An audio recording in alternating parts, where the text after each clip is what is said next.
Welcome to Dr Joe Unplugged. The topics discussed in this podcast will reflect my opinions and are not in any way to be regarded as medical advice. There's a place known as the trash can or the rubbish bin. And there's a lot, unfortunately, of medical research that belongs in that place. And we'll talk about one of those today. I'm actually starting to think we could do a whole series on what could basically be described as garbage or rubbish research. Ambient temperature linked to psychiatric symptoms in youth. What? A new study released this week adds to mounting evidence that extreme hot and cold temperatures threaten mental well-being. Data analysed from two populations in Europe. So extreme weather, be like, minus 20 or, maybe plus 45 or, hurricanes or, lightning storms, winds of 100 kilometres an hour. No. They looked at symptoms in 3,934 adolescents in the Netherlands and 885 in Spain. So not bad numbers, not that comparable. One is nearly 5 times the other. The primary outcomes were internalising, externalising and attention problems measured with maternal reported child behaviour checklist for 6 to 18-year-olds. Again, we've got a fairly wide age group. And maternal reported, well, look, again, it's fine, but it's not necessarily subjective. And just alone, the Netherlands and Spain do have different cultures and different attitudes and ideas, and that includes how they view child rearing. Yeah, there's not a right or wrong. Daily ambient temperatures 2 weeks, 1 month and 2 months before outcome assessment was calculated over a 7-year period. And the temperatures ranged from minus 5.2 to 32.6 degrees centigrade in the Netherlands and 3.3 degrees to 33.9 degrees centigrade in Spain. That's particularly extreme. 32.6, 33.9, actually quite similar. They were sort of saying one is cold and one is hot. In the Netherlands, cumulative exposure to cold temperatures over 2 months was associated with more internalising problems such as anxiety and depression. In Spain, cumulative exposure to warmer temperatures was associated with more attention problems. Now, what they're calling warmer temperatures is 15.6 to 24.3 degrees. Now, I think most people would regard that as fairly mild weather. In fact, 15.6, most people might be reaching for a cardigan or a pullover or a jacket. I don't think you could call that exposure to warmer temperatures. It's not 44 degrees. They might like to visit the north of WA or the Northern Territory or perhaps parts of the Middle East or Africa if they really want to find some hot weather. And in the Netherlands, cumulative exposure to colder temperatures, 3.3 to 12.4 degrees, and that to me sounds like a fairly sort of average autumn or winter in Northern Europe. It's not even zero, so they're not getting snow or hail. Significantly associated with more internalising problems, as we said. Now, here's something interesting. When it's cold, people don't feel quite as jovial. There is a condition that's been defined. Again, it's a bit of a medicalised term. In fact, it is a medicalised term. Seasonal affective disorder, which basically says when it's cold and grey, people feel less happy. We know people tend to feel better and happier when it's sunny and you can get outside and the sky is blue and you can go to the park or to the beach or some other water. People just tend to feel better. Just natural. And we all know that.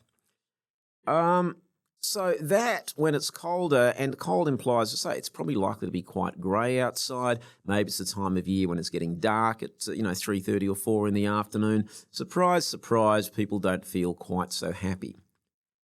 And this exposure to warmer temperatures, attention problems, yeah, look, if it's 35 degrees, maybe it's harder to keep your mind on the job.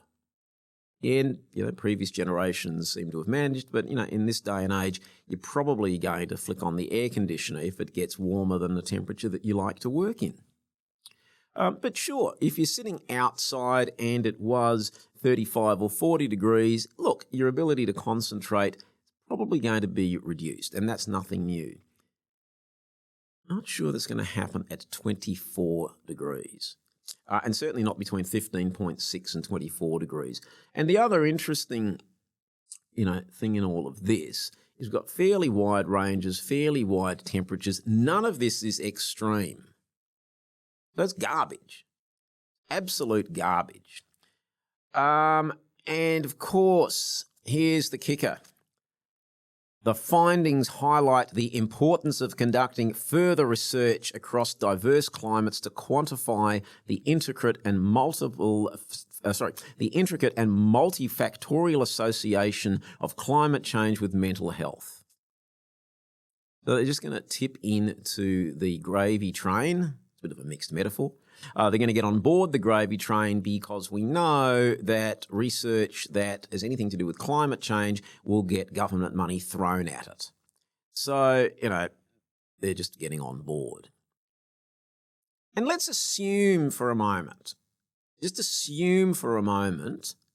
that in different ambient conditions, people feel slightly different. In fact, that is the case, and everybody's different. Some people really like the cold.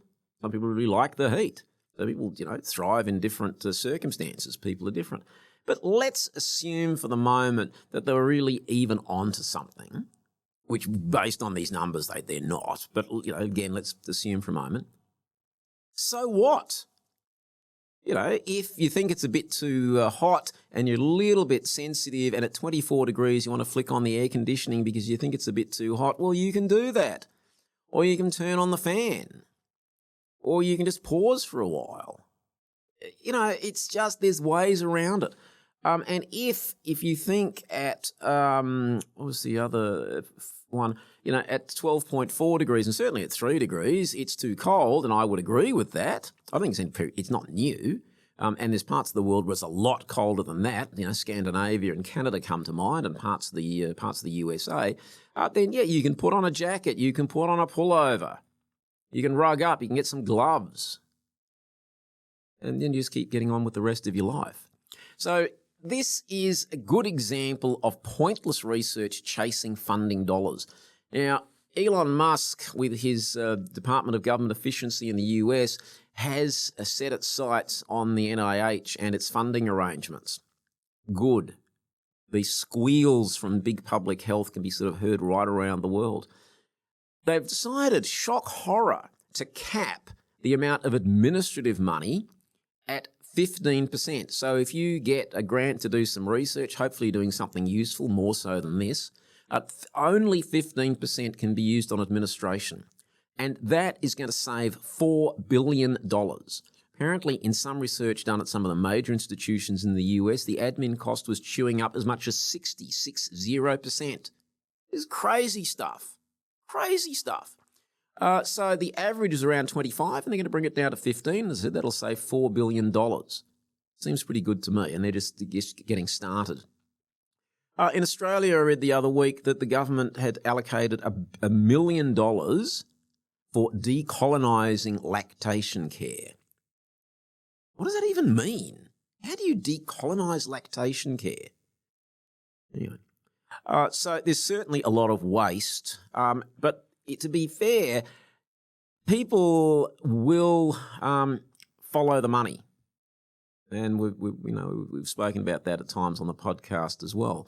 So if the government puts up a pot of money and says, well, if you agree with us and do research that we support because it's all politicised, we'll give you some money to do it. So, no real surprise. And even less of a surprise, they come up with findings that they can use to try and justify even more money.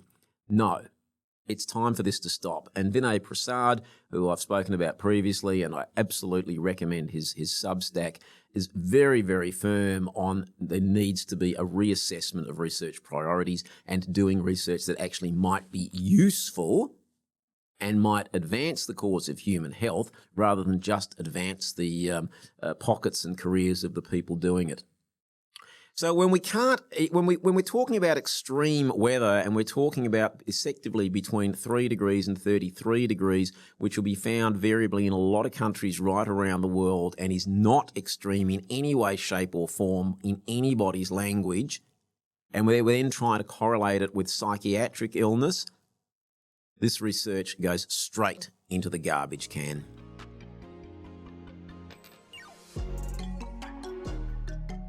Thanks for listening to Dr. Joe Unplugged.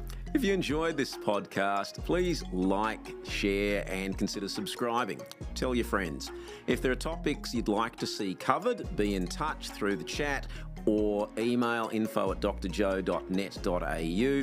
We'll be uploading new content each Monday, and soon we'll be putting these videos out on X. You can follow me there at Dr. Joe's DIY Health.